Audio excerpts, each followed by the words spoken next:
Hello everyone, welcome to के fitness club. मैं हूं कोकिला राजपूत, आपकी पर्सनल फिटनेस ट्रेनर। और आज मैं आपको बताने वाली हूं ऐसे 11 योगासन जो हाई ब्लड प्रेशर को कंट्रोल करने में मदद करते हैं। वीडियो शुरू करने से पहले एक छोटी सी रिक्वेस्ट, अगर अभी तक आप लोगों ने मेरे चैनल को सब्सक्राइब नहीं किया है तो प्लीज मेरे चैनल को अभी सब्सक्राइब कीजिए और बेल आइकन पे जरूर क्लिक कीजिए। तो चलिए शुरू करते हैं हमारा आज का योगा सेशन, जिसमें हम करेंगे 11 ऐसे योगासन जो आपको हाई ब्लड प्रेशर कंट्रोल करने में मदद करेंगे। और आज की कड़ी में हमारा पहला आसन है उत्तान आसन। अपने दोनों पैरों को आपस में जोड़कर सीधे खड़े हो जाइए। फिर एक गहरी सांस लीजिए और धीरे से सांस छोड़ दीजिए। फिर सांस लेते हुए अपने दोनों हाथ ऊपर उठाइए और जहां तक संभव हो सके पीछे जाइए। अब सांस छोड़ते हुए धीरे धीरे सामने की ओर झुकिए। अपनी पीठ को बिल्कुल सीधा रखिए और अपने हाथों से अपने पैरों को टच कर लीजिए। यदि संभव हो तो और झुककर अपने माथे को अपने घुटनों से टच कर लीजिए, इस तरह से। इस अवस्था में आकर अपनी सांसें नॉर्मल चलने दीजिए। कम से कम 10 से 15 सेकंड तक इस अवस्था में रुकने का प्रयास कीजिए। यदि आप अपना माथा घुटनों से नहीं लगा पाते हैं तो आप अपने हाथों से अपने पैरों को टच करके रख सकते हैं। 10 से 15 सेकंड इस अवस्था में रुकने के बाद सांस लेते हुए धीरे से सीधे खड़े हो जाइए। इस कड़ी में हमारा दूसरा आसन है सुखासन। यह एक बड़ा ही रिलैक्सिंग आसन है। इसके लिए आपको केवल आराम से पालती लगाकर बैठ जाना है, इस तरह से। इस अवस्था में बैठकर अपनी आंखें बंद कर लीजिए और गहरी सांसें लीजिए। एक गहरी सांस अंदर लीजिए और फिर धीरे से सांस छोड़ दीजिए। ऐसा कम से कम 2 से 5 मिनट तक करने का प्रयास कीजिए। इस दौरान अपनी बैक को सीधा रखिए, कंधों को रिलैक्स रखिए और अपना पूरा ध्यान अपनी सांसों पर केंद्रित कर दीजिए। इस कड़ी में हमारा तीसरा आसन है अर्ध मत्स्येंद्र आसन। सबसे पहले अपने लेफ्ट लेग को नीचे फोल्ड कीजिए इस तरह से और राइट लेग को उसके ऊपर से घुमाकर राइट फुट लेफ्ट थाई के साइड में रख लीजिए। अब सांस लेते हुए अपना लेफ्ट हैंड ऊपर उठाइए और सांस छोड़ते हुए अपने लेफ्ट हैंड को राइट नी के ऊपर से घुमाते हुए उससे अपना राइट फुट पकड़ लीजिए। यदि आपकी बॉडी इतनी फ्लेक्सिबल नहीं है कि आप अपने लेफ्ट हैंड से अपने राइट फुट को पकड़ पाएं, तो आप अपने लेफ्ट हैंड को अपने राइट शोल्डर पर भी इस तरह टिकाकर इस आसन को कर सकते हैं। 10 से 15 सेकेंड इस अवस्था में रुकने के बाद इसे दूसरी तरफ रिपीट कीजिए। ध्यान रखिए, इस आसन के दौरान आपके हिप्स दोनों तरफ जमीन पर होने चाहिए। जो पैर आप नीचे फोल्ड करते हैं उस तरफ तो आपके हिप्स जमीन पर ही रहते हैं, लेकिन जो पैर आप ऊपर से घुमाकर दूसरी तरफ रखते हैं उस तरफ भी आपके हिप्स जमीन से टच होने चाहिए। इस पूरे आसन के दौरान अपनी बैक को स्ट्रेट रखने की कोशिश कीजिए और जितना संभव हो सके उतना पीछे मुड़ने का प्रयास कीजिए। दोनों ही तरफ कम से कम 10 से 15 सेकंड तक इस अवस्था में रुकने का प्रयास कीजिए। फिर सांस लेते हुए अपना हाथ ऊपर उठाइए और धीरे से इस आसन से बाहर आ जाइए। इस कड़ी में हमारा चौथा आसन है पश्चिमोत्तानासन। अपने दोनों पैरों को अपने सामने रखिए इस तरह से। फिर अपने टोस को अपनी तरफ खींच लीजिए। अब सांस लेते हुए अपने दोनों हाथों को ऊपर उठाइए और सांस छोड़ते हुए धीरे धीरे सामने की ओर झुकिए। अब अपने हाथ की 2 उंगलियों से अपने पैरों के अंगूठों को पकड़कर अपने माथे को अपने घुटनों से लगा लीजिए, इस तरह से। इस अवस्था में आकर अपनी ब्रीदिंग को नॉर्मल कर लीजिए। कम से कम 10 से 15 सेकंड तक इस अवस्था में रुकने का प्रयास कीजिए। यदि आप अपना माथा अपने घुटने से टच नहीं कर पाते हैं तो जितना संभव हो सके उतना आगे झुकने का प्रयास कीजिए। अब सांस लेते हुए धीरे से अपने दोनों हाथों को ऊपर उठाइए और फिर से बैठ जाइए। इस कड़ी में हमारा 5वां आसन है जानु शीर्षासन। पहले एक पैर साइड में रखिए, फिर दूसरा पैर फोल्ड करके थाई पर इस तरह रखिए कि आपका एंकल आपके हिप्स और थाइस के जॉइंट पर टच हो।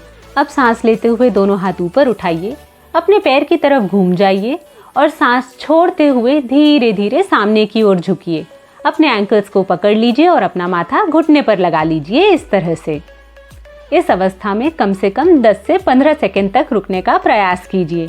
फिर सांस लेते हुए दोनों हाथ ऊपर उठाइए और धीरे धीरे बैठ जाइए। अब इस आसन को दूसरे पैर के साथ रिपीट कीजिए। इस आसन को करते समय कुछ बातों का ध्यान रखिए। जब आप सांस लेते हुए हाथ ऊपर उठाते हैं और सांस छोड़ते हुए सामने की ओर झुकते हैं तो अपनी बैक को जितना संभव हो सके उतना सीधा रखने का प्रयास कीजिए। यदि आपकी बॉडी इतनी फ्लेक्सिबल नहीं है कि आप अपने एंकल्स को पकड़कर अपना माथा अपने घुटनों से लगा सकें तो कोई बात नहीं, आपसे जितना संभव हो आप उतना आगे झुक सकते हैं और अपने हाथों को घुटनों के नीचे कहीं भी टच कर सकते हैं। इस आसन के नियमित अभ्यास से आपकी बॉडी फ्लेक्सिबल हो जाएगी और आप निश्चित ही अपना माथा अपने घुटनों से टच कर पाएंगे। इस क्रम में हमारा छठा आसन है तितली अभ्यास और बद्ध कोण आसन। अपने दोनों पैरों के तलवों को आपस में मिला लीजिए इस तरह से और फिर अपने पैरों को पकड़ते हुए अपने दोनों हाथों की उंगलियों को इंटरलॉक कर लीजिए इस तरह से। अपने एंकल्स को जितना संभव हो सके उतना अपने बॉडी के पास रखिए और फिर अपने घुटनों को इस तरह से ऊपर नीचे चलाइए। इसे तितली आसन या तितली अभ्यास भी कहा जाता है। आप एक बार में इसे 50, 100 या 200 बार भी कर सकते हैं। यह आसन आपके इनर थाइस, आउटर थाइस, आपके हिप्स और पेल्विक रीजन की मसल्स को स्ट्रॉन्ग बनाता है। इस आसन के दौरान अपने बैक को स्ट्रेट रखने की कोशिश कीजिए मगर अपने कंधों को रिलैक्स रखिए। अब बारी है बद्ध कोण आसन की। सांस छोड़ते हुए धीरे धीरे सामने की ओर झुकिए। अपने दोनों एल्बोज को जमीन से लगा लीजिए, फिर धीरे से अपने माथे को जमीन से टच कर लीजिए इस तरह से। यदि आप अपने माथे को जमीन से टच नहीं कर पाते हैं तो आप अपने दोनों हाथों से मुट्ठी बनाकर जमीन पर एक के ऊपर एक रख लीजिए इस तरह से। अब सांस छोड़ते हुए सामने झुकिए और अपने माथे को अपने हाथों पर टिका लीजिए इस तरह से।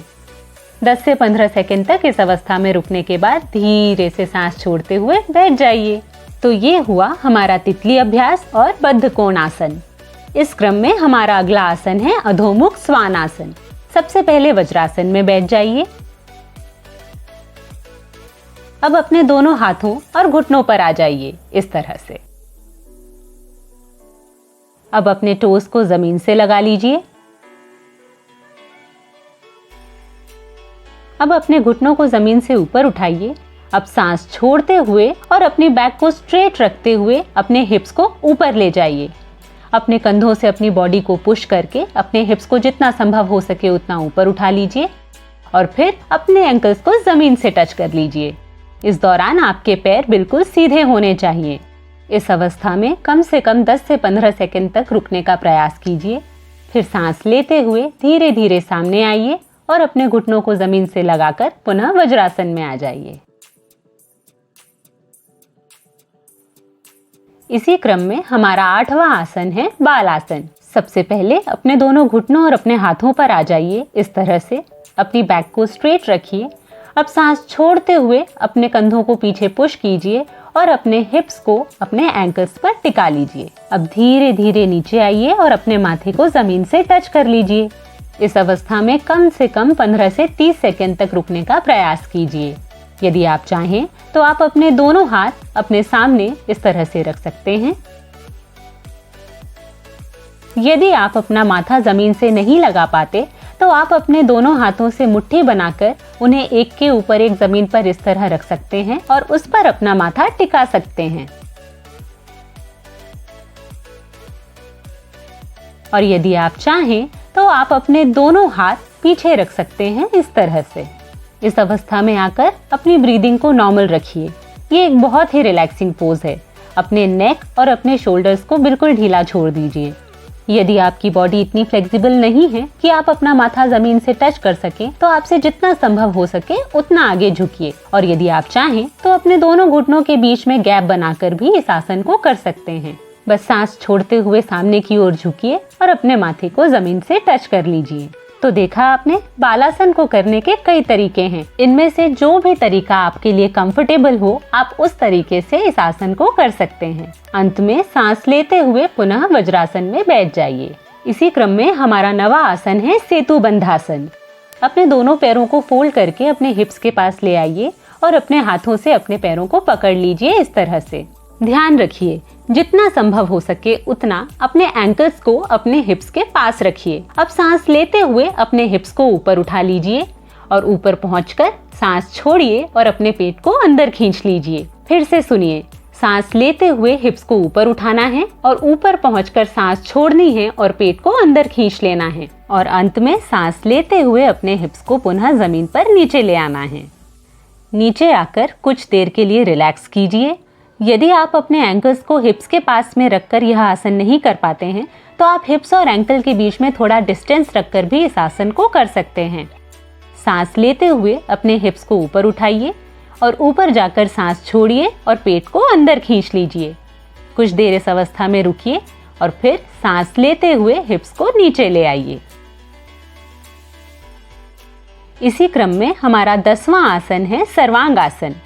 अपने दोनों पैर सीधे कीजिए, हिप्स के नीचे सपोर्ट लेकर पैरों को ऊपर उठाइए। फिर अपने हिप्स को जितना संभव हो सके उतना जमीन से ऊपर उठाकर हाथों से सपोर्ट ले लीजिए। इस तरह से अपनी बैक को सीधा रखिए और अपने दोनों पैरों को भी बिल्कुल सीधा रखिए। दोनों घुटने, दोनों एड़ियां और दोनों पैरों के अंगूठे आपस में जुड़े रहेंगे। अपने टोस को ऊपर की तरफ पॉइंट करके रखिए। 15 से 30 सेकेंड इस अवस्था में रुकने के बाद अब हम आएंगे हमारे 11वें आसन की तरफ, जो है हलासन। सर्वांग आसन से ही अपने दोनों पैरों को नीचे की तरफ लेकर आइए और अपने टोस को जमीन से टच कर लीजिए इस तरह से। अब अपने हाथों के सपोर्ट से अपने बैक को पीछे की तरफ थोड़ा पुश कीजिए। फिर अपने दोनों हाथों की उंगलियों को आपस में इंटरलॉक करके अपने हाथों को जमीन पर स्ट्रेट रखिए। अपने पैरों को बिल्कुल स्ट्रेट रखिए और अपने घुटनों को लॉक रखिए। कम से कम 15 से 30 सेकंड तक इस अवस्था में रुकने का प्रयास कीजिए। इस आसन से बाहर आने के लिए सबसे पहले अपने हाथों से अपने हिप्स पे सपोर्ट लीजिए। यदि आप चाहें तो एक बार पुनः सर्वांगासन में आ सकते हैं। फिर अपने घुटनों को फोल्ड करके अपने हाथों के सपोर्ट से धीरे से अपने हिप्स को जमीन पर वापस ले आइए।